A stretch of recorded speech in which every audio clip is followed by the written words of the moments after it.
Have you sold your home and you're wondering if you really got top dollar? Or are you looking to sell this year and you're wondering how to get top dollar for your home?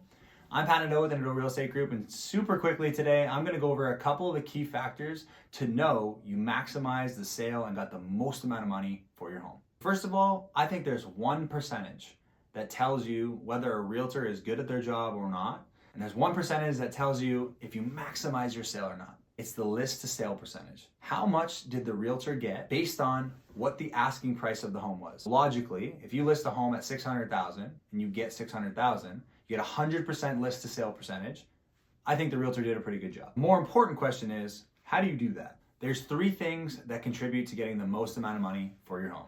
One is marketing. That's your realtor's job. They should be doing everything they possibly can to market that property. What are they doing to make sure that the exposure is there? If you're gonna list your property for sale this year, that's the number one question that I would ask every single realtor. That's how they differentiate themselves from other realtors. How do you create exclusivity and demand for a product? And number two is the condition and cleanliness of the home. So this is when sellers need to have an honest conversation with themselves and ask yourself, how clean are you ready to have, or did you have your home when it was for sale? What was the condition of the home? When you had an inspection, was there a lot of issues that came up or not?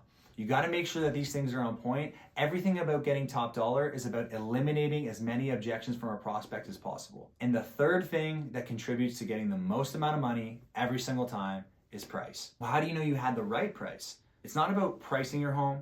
It's about positioning your home against the competition. When your home went to the market, or when it goes to the market this year, how is it positioned against the other homes on the market that were relatively comparable? Another huge piece that I don't think most sellers think about when you're positioning your home for sale is days on market. When you are listing your home for sale, you're competing against two things: the other homes that are on the market that are comparable in size, price, etc., and two, days on market.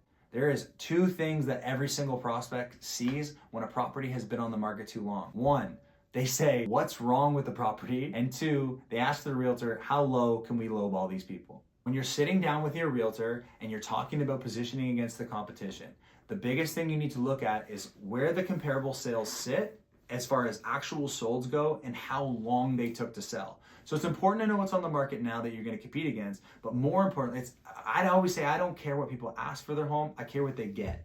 So let's look at what actually sold that's comparable for your home. And another, tough thing for sellers is to take themselves out of it and look at X's and O's. I know it's your home. I know you see more value in your home than all of the other neighbors. And it's your realtor's job to find the next person who's going to overspend for your property just like you did.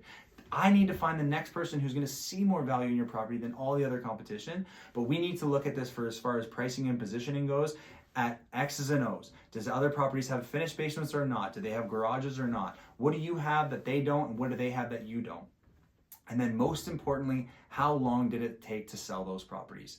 If the average days on market in your area is 30 days, if you want somebody to overspend for your property, you have 15 days to sell your home.